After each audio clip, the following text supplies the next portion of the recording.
పడతారు బాలయ్య.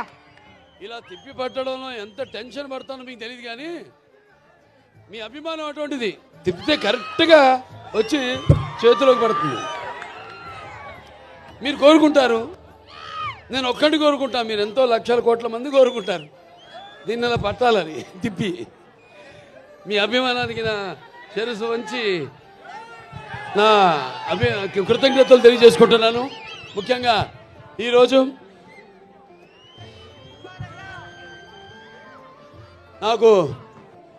నన్ను ఈ పద్మభూషణ్ వరించిన సందర్భంగా ఇక్కడ హిందూపురంలో ఈ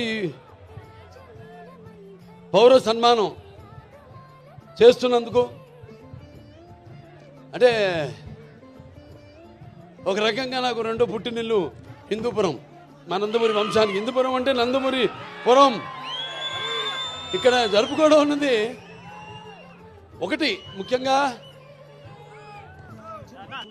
ఇక్కడ కార్యకర్తలు ప్రతి ఒక్కరు, అంటే 10 లక్షల వాళ్ళు వెచ్చించిన వాళ్ళు ఉన్నారు ఈ యొక్క కార్యక్రమం కోసం. అలాగే 5 లక్షలు ఇచ్చిన వాళ్ళు ఉన్నారు, 1 లక్ష రూపాయలు ఇచ్చిన వాళ్ళు ఉన్నారు, అలాగే 50,000 ఇచ్చిన వాళ్ళు ఉన్నారు, 10,000 ఇచ్చిన వాళ్ళు ఉన్నారు, 1000 రూపాయలు ఇచ్చిన వాళ్ళు ఉన్నారు, అలాగే ఒక 50 రూపాయలు కూడా ఇచ్చిన వాళ్ళు ఉన్నారు.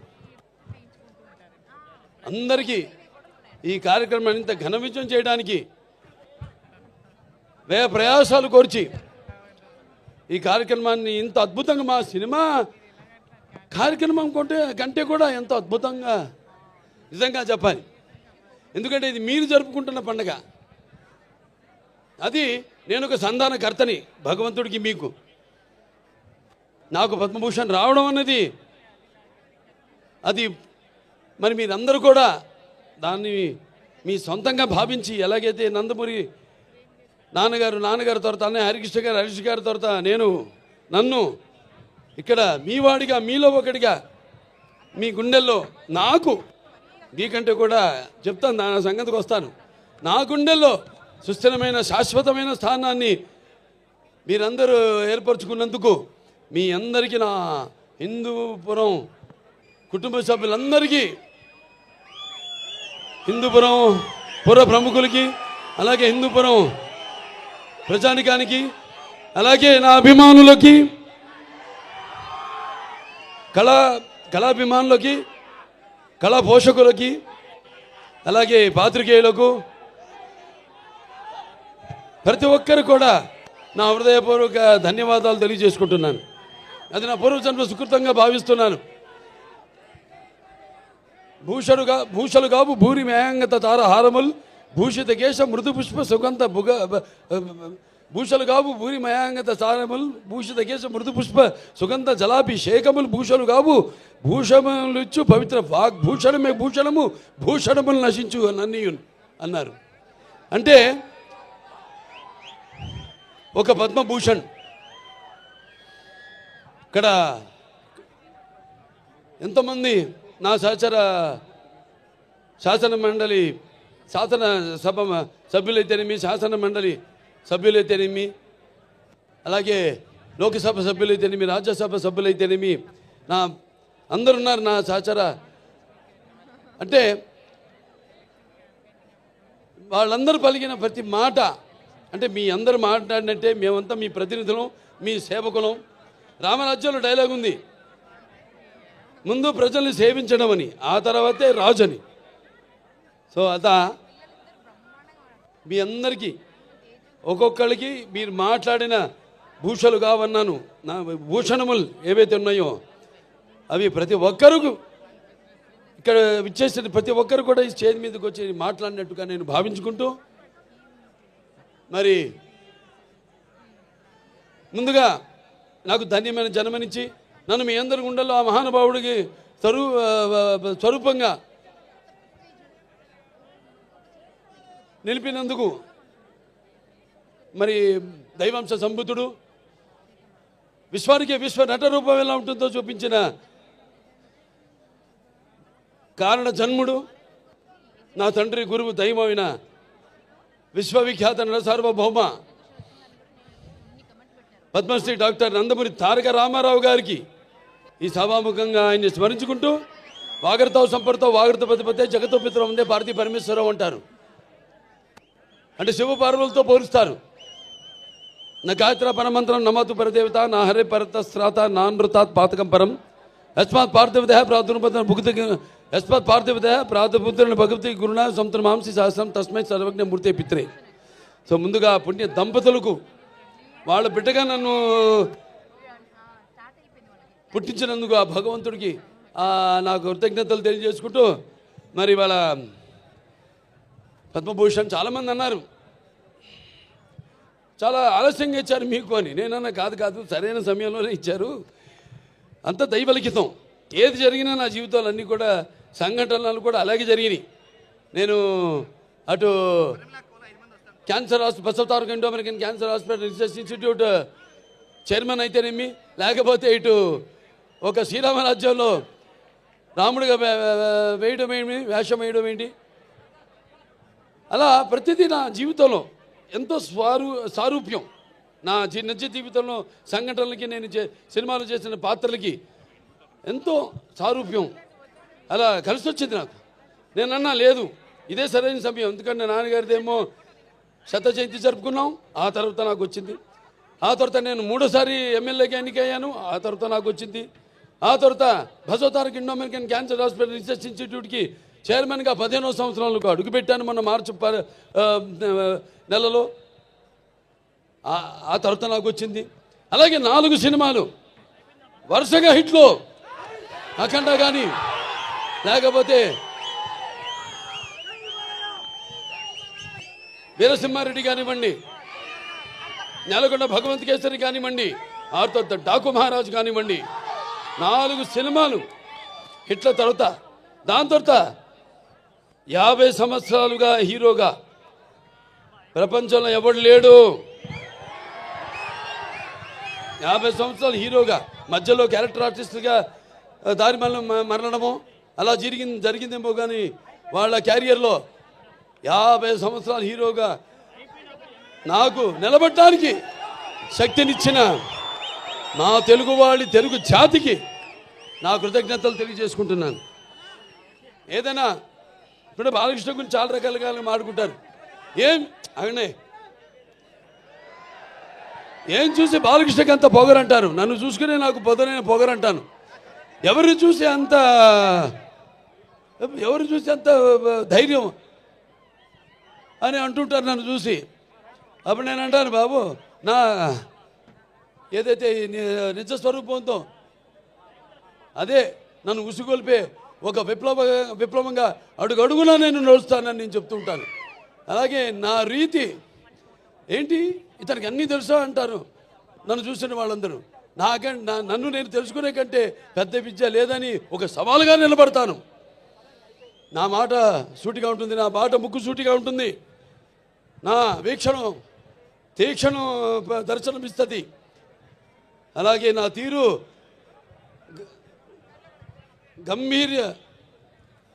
ఒక గాంభీర్య రూపంగా వెలుగుతూ ఉంటుంది. నన్ను మీరందరూ ఒక సినిమా నటుడుగానే కాదు నాకు తెలుసు. ఎందుకంటే నాలో ఉన్న ఒక మానవత్వం అయితేనేమి, నా వ్యక్తిత్వం అయితేనేమి, నాలో ఉన్న నీతి నిజాయితీ నిబద్ధత అయితేనేమి, లేకపోతే నాలో ఉన్న నిష్కల్మషం అయితేనేమి, వీటిలన్నిటితో ఇప్పుడే కాదు ఇంకా ముందు తరాలు కూడా నా అభిమానులు పుడుతూనే ఉంటారు. అంటే ఆత్మాభిమానమే నా చిరునామైనప్పుడు ఆత్మవిశ్వాసంతో నిలువెత్తుగా నేను నిలబడతానని మీ అందరికీ తెలియజేసుకుంటున్నాను.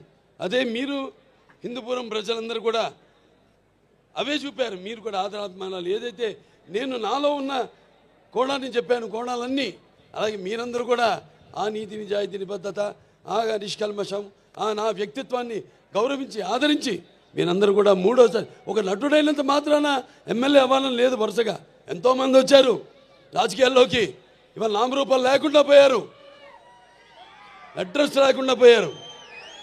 కానీ ఇవాళ ఇక్కడ పనులు చేశాం కాబట్టి నన్ను గెలిపించారు. ఊరికేదో సినిమా యాక్టర్ లేకపోతే రామారావు అబ్బాయి అయినంత మాత్రాన పనులు చేయాలి. ఎంతో కొంత మనం సమాజానికి కూడా మన వంతు బాధ్యత ఉంది ప్రతి ఒక్కరి మీద. అందరూ కూడా మన వంతు మనం సంపాదించిందే కాదు, ప్రజలకి ఎంత మనం తిరిగి సమాజానికి ఇచ్చాం. సఖం ఆ గౌతమిపుత్ర శాతకర్ణి, అలాగే సారే జహాసే హిచ్చా, అలాగే సారే జహాసే హెచ్చా హిందూ సీతా హమారా హమ్ బుల్బులే ఇస్కే ఏ గుల్ సీతా హమారా. ఇక్కడ ఒక సర్వమత సౌభ్రాతృత్వానికి, రక్తానికి జాతి లేదు, మాంసానికి మతం లేదు, చర్మానికి కులం లేదు అని చెప్పడానికి ఒక నిదర్శనం, ఒక ఆదర్శం మన హిందూపురం. ఇక్కడ అందరూ ముస్లిం మైనారిటీలు అయితేనేమి, హిందువులు అయితేనేమి, క్రైస్తవులు అయితేనేమి, అందరూ కూడా ఒక కుటుంబ సభ్యులుగా అందరూ కూడా ఇక్కడ సమాజ స్థాపనం చేసి ఇక్కడ అందరూ ఒక మంచి చల్లటి చక్కటి ప్రశాంతమైన వాతావరణంలో మనంతా ఉంటున్నాం. అది మన హిందూపురం ఒక గొప్పతనం. ఇక సినిమాల జోలికి వస్తే, ఈ నా నట జీవితంలో ఎన్నో పాత్రలు చేశాను, మీకు చెప్పాను. దానికి ఎన్నోసార్లు చెప్పాను, నాకున్న జ్ఞాన సంపదలో బ్రాహ్మణుని, ఐశ్వర్యంలో వయస్సుని, మంచిగా మాలని, మంచి ఎదురు తిరిగే మాదిగని, కష్టాన్ని నమ్ముకున్న కమ్మరిని, కొమ్మరిని, కంసాలిని, రజకుడిని, నాయ బ్రాహ్మణుని, కల్లుగీత కార్మికుడిని, కల్మషంలో అయితే యాదవుడిని, ఆపదలో ఆదుకునే వెలమని, వ్యక్తిత్వంలో రాజుని, అమ్మను మరిపించే కమ్మని, పౌరుషంలో రెడ్డినని, ఇలా ప్రతి సినిమాలో ఒక్కొక్క ఏ కథ నచ్చితే చాలు, అందులో హీరోది ఏ వర్గం, మన తెలుగు జాతిలో అది కాదు. చరిత్ర సృష్టించాలన్న నేనే, దాన్ని తిరిగి రాయాలన్న నేనే. అదే నా నినాదం, అదే నా సంతకం. ఎన్నో అద్భుతమైన సినిమాలు. అందరూ నేను చాలాసార్లు అన్నా, నా రెండో ఇన్నింగ్స్ ఇప్పుడు మొదలైందని. చాలామంది ఏమంటారు, పాపం అంటే అది గ్రహపాటు. నేను వాళ్ళని ఒకళ్ళ పేరు పెట్టి కానీ వేలెత్తి కానీ నేను చెప్పడం లేదు. అది గ్రహపాటు. వాళ్ళు ఉచ్చ స్థాయి నుంచి, హీరో నుంచి మళ్ళీ క్యారెక్టర్ ఆర్టిస్టులుగా మారడం అది ఇది జరుగుతుంది. 4 హిట్లు ఇచ్చాం. రామారావు గారు నంబర్ 1 హీరో ఉండగా తెలుగు ఇండస్ట్రీలో, అంటే నిజం చెప్పాలంటే ఆయన పారితోషికం చూసుకుంటే, ఆయన చేసిన సంవత్సరానికి ఎన్ని సినిమాలు ఆ పారితోషికం లెక్కేసుకుంటే ఎవడు సూపర్ హీరో ఎవడు లేడంత పారితోషికం తీసుకున్నవాడు. అన్ని సినిమాలకి ఒక్కొక్కటి ఇండివిజువల్గా పారితోషికం ఉండొచ్చు ఎక్కువగా. అటువంటి సమయంలో ఆయన చలనచిత్ర పరిశ్రమ నుంచి నిష్క్రమించి సమాజం ఏదేవాళ్ళు, ప్రజలు ఏదేవాళ్ళు, నేను అందులో ఒక అర్చకుణ్ణి అని తెలుగుదేశం పార్టీని స్థాపించారు. అలాగే ఇప్పుడు 4 హిట్లు ఇచ్చిన తర్వాత నా రెండో ఇన్నింగ్స్ మొదలవుతుందని చెప్తున్నా. అది నేను చెప్పొచ్చేది. ఇప్పుడు చూపిస్తా ఇక్కడి నుంచి. అస్సలు చూడు, ఒకవైపే చూడు, రెండో వైపు చూడాలనుకోకు, తట్టుకోలేవు, మాడిపోతావు.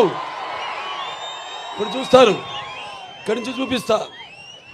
అసలు చలనచిత్ర పరిశ్రమ ఇక ముందు ఎటువంటి సినిమాలు, ఎటువంటి అంటే మీరు ఊహించని, మీకు మీ అంచనకు కూడా అందని సినిమాలు ఎలా చేస్తారో ఇక మీరు చూస్తారు.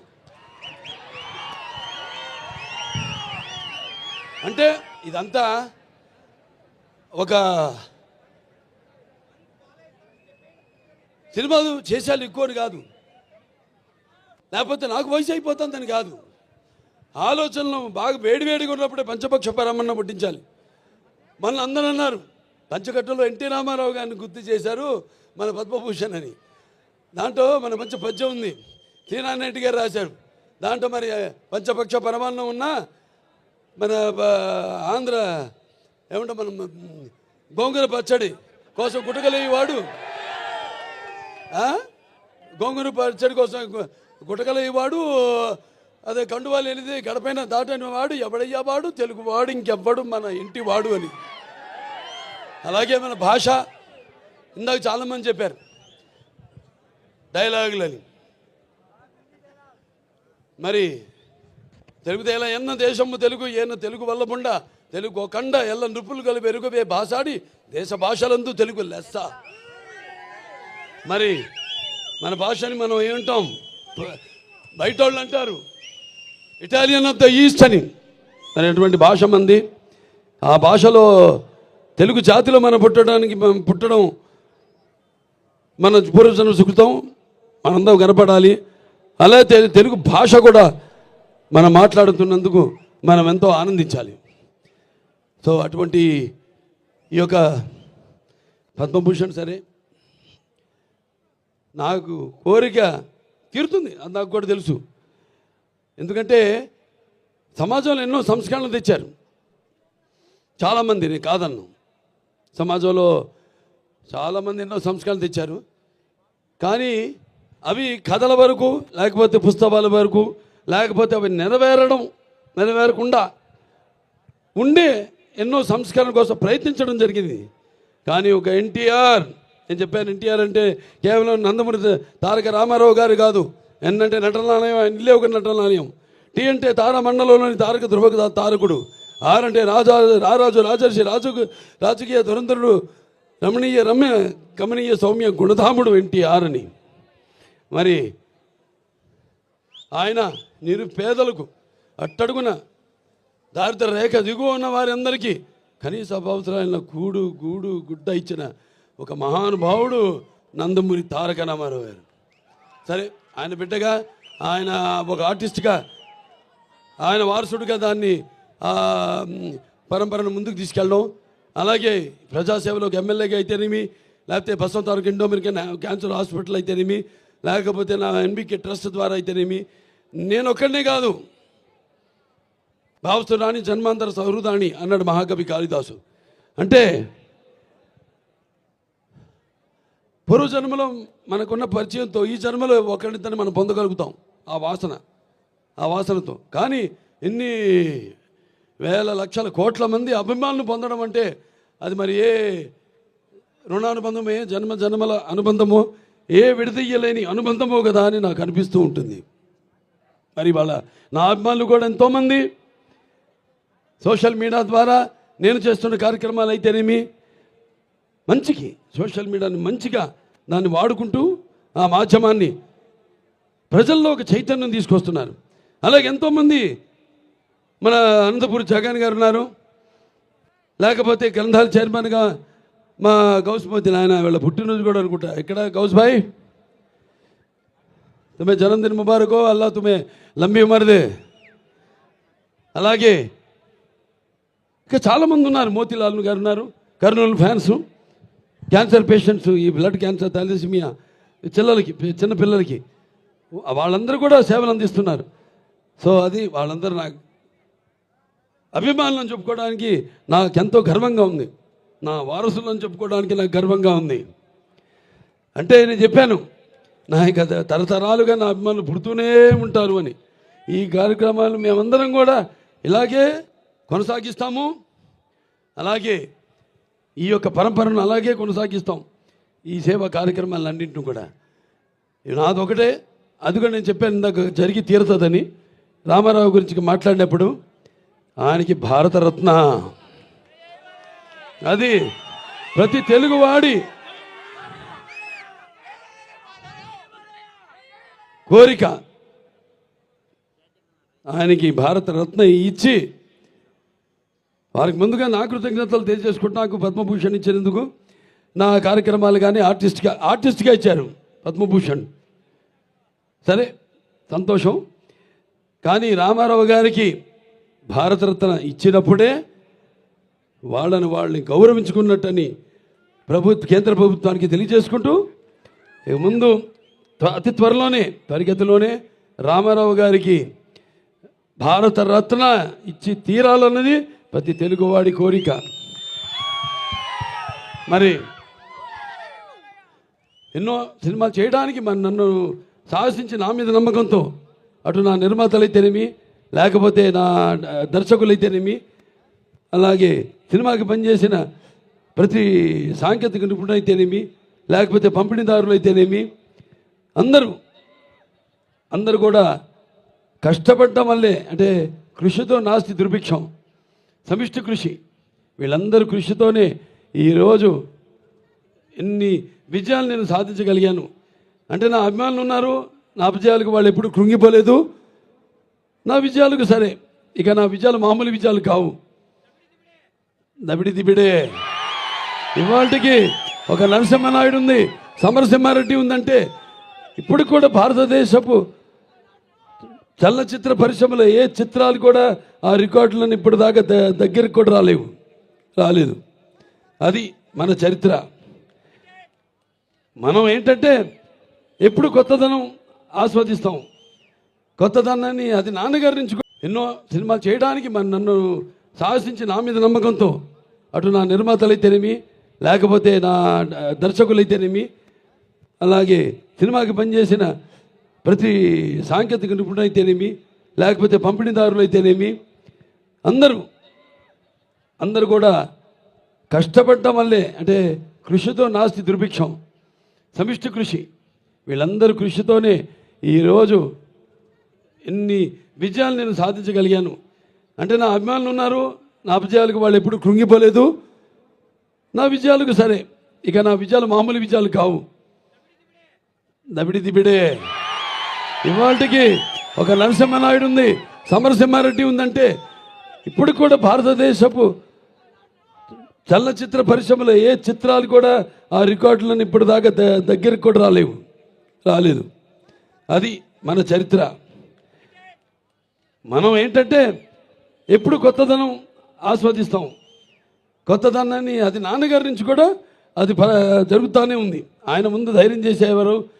ఎందుకంటే మనం ప్రతిరోజు వాడే నిత్యావసర వస్తువులం, ఆర్టిస్టులు అన్న వాళ్ళం. మరి మేము ఒక కొత్త మార్కెట్ చూస్తున్నాం, ఎంత కాంపిటీషన్ ఉందో. కాంపిటీషన్ అంటే మా ఆలోచనల కాంపిటీషన్ కాదు. వేరే వాళ్ళకైతే వాళ్ళ భుక్తికి లేకపోతే వాళ్ళ ఉనికికి ఒక కాంపిటీషన్. మాకు మీరుండగా నా కాంపిటీషన్ ఏంటి? నేను ఎప్పుడు అందిస్తూనే ఉంటాను, నాన్నగారి నుంచి కూడా వాటి మీరు ఆదరిస్తూనే ఉంటారు. ఇవాళ మన తెలుగు చలచిత్ర పరిశ్రమ కూడా ఇవాళ పాన్ ఇండియా లెవెల్లో ఇవాళ మనకి మంచి గుర్తింపు తీసుకొచ్చారు చాలామంది. వాళ్ళందరూ కూడా ఒక కళాకారుడిగా, ఎందుకంటే ఇది కళలకి నాకు ఇచ్చిన అవార్డు కాబట్టి పద్మభూషణ్, వాళ్ళందరూ కూడా వాళ్ళు అందించిన సేవలకు కూడా నా కృతజ్ఞతలు తెలియజేసుకుంటూ మరొకసారి ఇక ఎన్నో కార్యక్రమాలు ఉన్నాయి, ఇంకా అభివృద్ధి చేయాల్సినవి. వచ్చిన సంవత్సరం లోపే 50 కోట్లు పెట్టి ప్రతి ఊళ్ళో కూడా తార్ రోడ్డు, అలా సీసీ రోడ్లు, డ్రైనేజీలు వేయడం, నిర్మించడం జరిగింది. ఈ ఎంజిఎం గ్రౌండ్ కూడా 2,20,00,000 రూపాయలు ఇండోర్ స్టేడియంకి శాంక్షన్ చేయడం జరిగింది. అతి త్వరలోనే దాన్ని కూడా పూర్తి చేస్తాం. ఇంకా ఎన్నో ఇక్కడ మన హిందూపూర్ టౌన్లో కూడా ఒక 92,50,00,000 రూపాయలు సీసీ రోడ్లు, వీటన్నిటిని కూడా ఇక చాలా ఉన్నాయి. ఇది అవన్నీ మాట్లాడుకోవాల్సిన విషయాలు కాదు. అయినా ఇంకా చాలా ఉంది చేయడానికి ఇక్కడ అని చెప్పడానికి యువతరానికి ప్రతినిధులు, నవతరానికి నాయకులు, భావితరానికి భారతదేశ మహాశక్తి మీ అందరూ కూడా పరిశ్రమలు తెచ్చి, నేను ఎందుకు అంటానంటే ఈ మాట, మీకు ఉపాధి కల్పించాలి. మీకు ఉపాధి కల్పించాలంటే పరిశ్రమలు రావాలి. కాబట్టి వీటన్నిటి మీద దృష్టి కేంద్రీకరించి అతి త్వరలో హిందూపురాన్ని మన రాష్ట్రంలోనే నంబర్ 1 నియోజకవర్గంగా తీర్చిదిద్దుతామని ఈ సభాముఖంగా తెలియజేసుకుంటూ, మరొకసారి నా సినిమాలన్నింటిని ఆదరించి మరి నన్ను ఇంత గుర్తింపు నాకు తీసుకొచ్చి ఈ స్థాయికి నన్ను పెంచిన నా ప్రజలకైతే హిందూపురమే కాదు, తెలుగు జాతి ప్రజలకు, ఇటు ఆంధ్ర అటు తెలంగాణ ఎక్కడున్నా మన తెలుగు వాళ్ళందరికీ ఈ సభాముఖంగా నా కృతజ్ఞత తెలియజేసుకుంటూ ఈ పద్మభూషణ్ని నా శివభారతి స్వరూపులైన మా తల్లిదండ్రులకు అంకితం ఇస్తూ నేను సెలవు తీసుకుంటున్నాను. అలేబాబు గారు అద్భుతంగా మాట్లాడారు. ఎంతసేపు మాట్లాడిన వినాలంటుంది, కానీ ఎప్పుడూ మాట్లాడని వసుంధరాదేవి అమ్మగారు కూడా ఒక్క 2 మాటలు మాట్లాడవలసిన రిక్వెస్ట్ చేస్తున్న వారు మాట్లాడడానికి సిద్ధంగా కూడా ఉన్నారు. మీ అందరికీ కృతజ్ఞతలు చెప్పడానికి.